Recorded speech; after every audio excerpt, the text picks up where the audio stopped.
Hello and welcome to this session where we're going to continue our analysis of the essay Selected Snobberies by Aldous Huxley. As we have already seen in the previous section where Huxley was discussing that how it is impossible or there is almost nothing about which man cannot feel snobbish, and along with it he also discussed about disease snobbery, in which he told or analyzed different peculiarities displayed by disease snobs. So let's see what Huxley says next in this paragraph.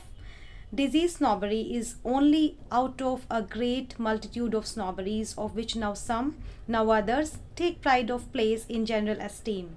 So beginning with disease snobbery, he is saying that disease snobbery is only one of those snobberies which man have, and towards which man still look upon with the matter of great pride and honor. For snobberies ebb and flow. Their empire rises, declines, and falls in the most approved historical manner. And he is adding in this fact that different snobberies have different their time, or different snobberies become popular at different times. For snobberies too have their rise and fall, just like empires, just like it is just like history. As we can see in the history, the empires have their rise, decline, and fall. Just it is in the case of snobberies that the empire of snobberies also have their rise, decline, and then they vanish, and then the new snobbery takes their place. What were good snobberies 100 years ago, out of fashion, and we can see very well that the old snobberies which used to be very much in trend 100 years ago are now outdated. So in this way there are fashions in snobberies too. Thus, the snobbery of family is everywhere on the decline. For example, the snobbery of family, like earlier, people used to have or people used to feel snobbish about their family, but now with the modern age and with the disintegration of the institution of family, this snobbishness or this family snobbery is also declining. The snobbery of culture, still strong, has now to wrestle with an organized and active lowbrowism, with the snobbery of ignorance and stupidity unique, so far as I know, in the whole of history. So now in the next, he is telling about one more snobbery, which is culture snobbery, and he's saying that yes, culture snobbery is still existing to some extent, as it is resisted by the low culture. Culture snobbery is resisted by the low culture, and it has had its it has to fight hard. It has its hard battle with ignorance and stupidity. So for its survival it is struggling, in the simple way we can say. As far as the essayist know, he is telling that so far as I know, in the whole of history, hardly less characteristic of our age is that repulsive booze snobbery born of American prohibition. So very with a very sarcastic tone, he is now introducing one more snobbery, which is booze snobbery. Booze snobbery is the snobbishness which is expressed through addiction to alcoholic drinks. So this is booze snobbery, and he is here introducing this with a very humorous and sarcastic tone that hardly less characteristic. It is not less characteristic, it is very much latest, we can say. So the latest in our time is this repulsive, this hateful booze snobbery, this drink snobbery, and it is in vogue, it is in trend, despite of various prohibitory actions and statutes or written laws. The malefic influences of this snobbery are rapidly spreading all over the world, and the evil influences of this snobbery, this booze snobbery, can be seen, or it is spread throughout the world. It is all pervasive. Even in France, where the existence of so many varieties of delicious wine has hitherto imposed a judicious connoisseurship and has led to the branding of mere drinking, up to now we can read there, or we can see beforehand, you see, even in France. So here Huxley is telling it with a surprising tone that even in France, which is famous for its fine wine taste, or for its fine wines and fine taste. Here fine taste means judicious connoisseurship, which means that along with its fine wines, France is also famous for its ability to judge the taste from good to bad. And there too, this booze snobbery is so much in vogue or trend due to this snobbery towards alcoholic drinks, and has led to the branding of mere drinking as a brutish solecism. Even in France, the American booze snobbery, with its odious accompaniments, a taste for hard drinks in general and for cocktails in particular, is making headway among the rich. So here what Huxley is pointing out, that even in France, this booze snobbery has taken its good place, as the fine wines in France is substituted for or replaced by the strong drinks or cocktails in particular. It is making good progress, headway among the rich people, especially the rich. Booze snobbery has now made it socially permissible and in some circles even rather creditable.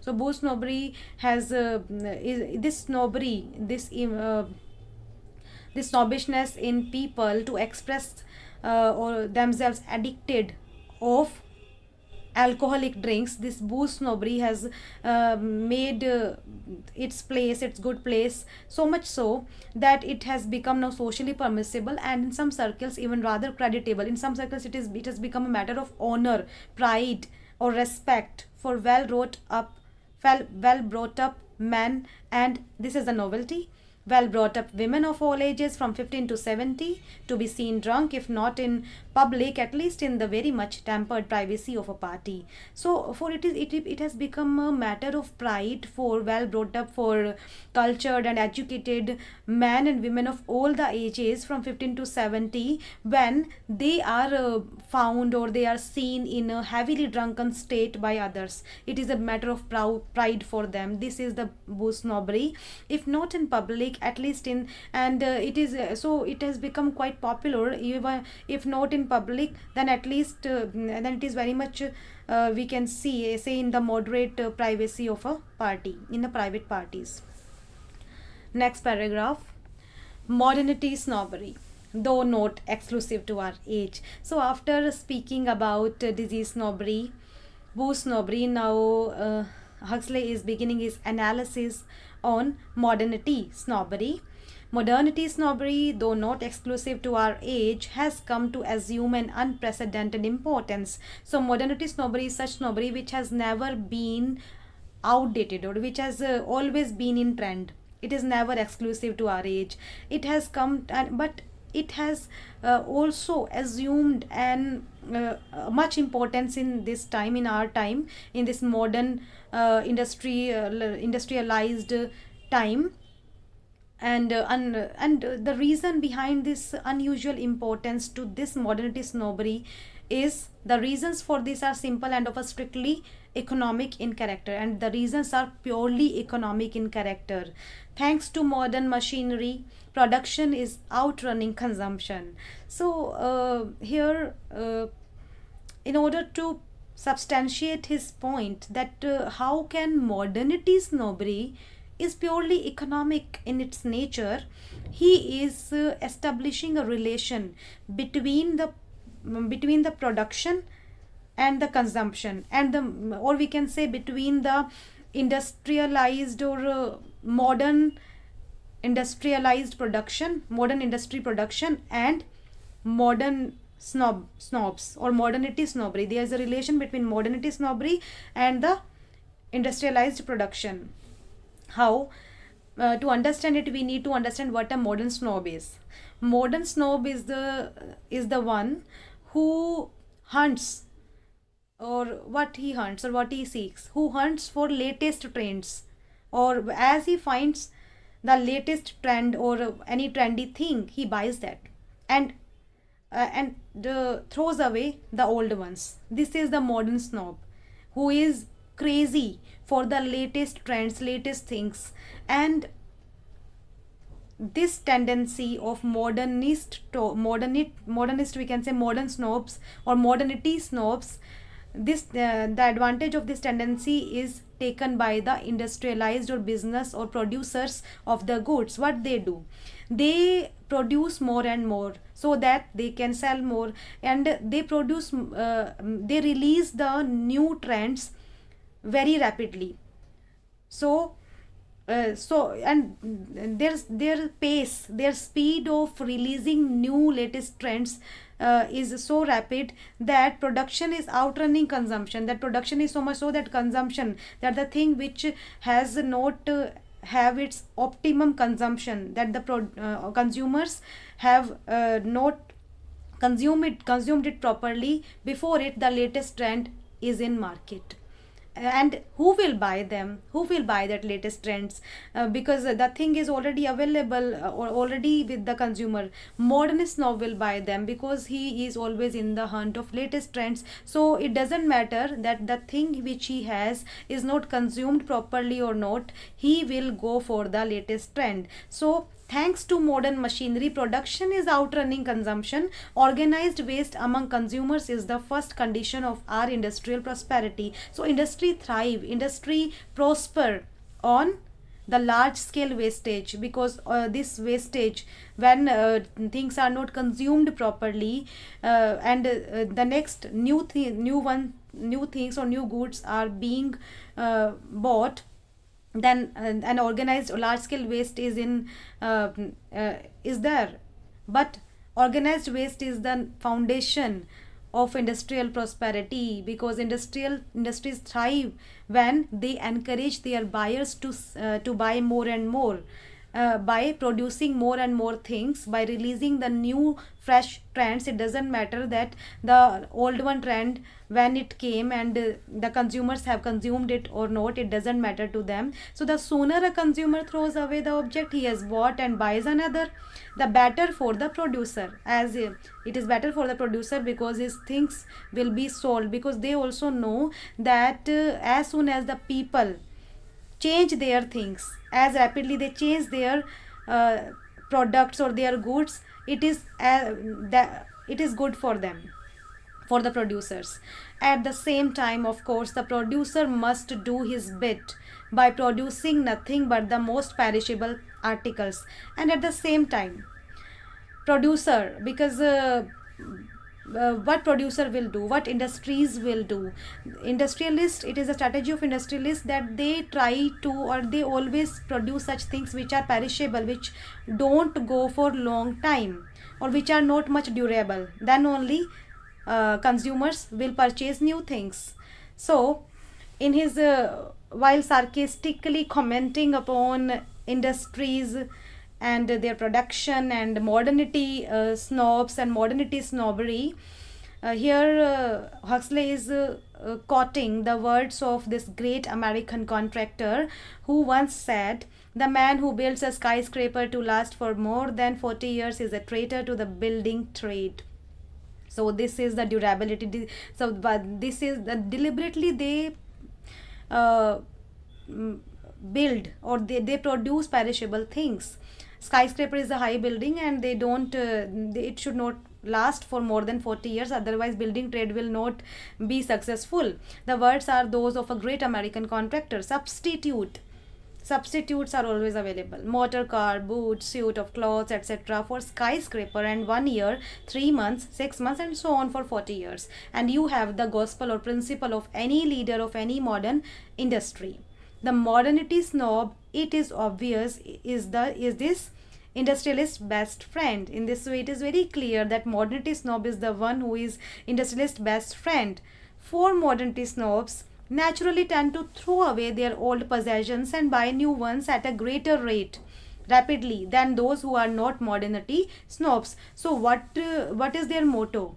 They want to they want to make people modernity snob, and that's why what strategy they would adopt so that they can thrive, their industry can thrive. Producers, I'm talking about producers here, how can the industry or the business of producers can be thrived, can be prospered, when they will develop the desire, a desire to change the things rapidly or buy new latest trends, then only they can be thrived. So therefore it is the producer's interest to encourage modernity snobbery, which in fact he does do on an enormous scale and to the tune of millions and millions a year by means of advertising. So, and how they do, they spread, they popularize modernity snobbery. How they do it? They do it with the help of advertising. So in this way we can say that we can see, and we can say also that to let those extra and latest products to be consumed by the people, marketing and advertising agencies are working in collaboration to increase modernity snobs or modernity snobbery. The newspapers do their best to help those who help them, and newspapers help them a lot in this case, because newspapers are also helped, or industrialists or producers help newspapers by giving them a handsome amount of or handsome sum of money. And to the flood of advertisement is added a flood of less directly paid for propaganda in favor of modernity snobbery. So to continue this propaganda to increase modernity snobs, industrialists and producers pay a handsome amount of money to the newspapers for publishing their advertisement in their newspapers.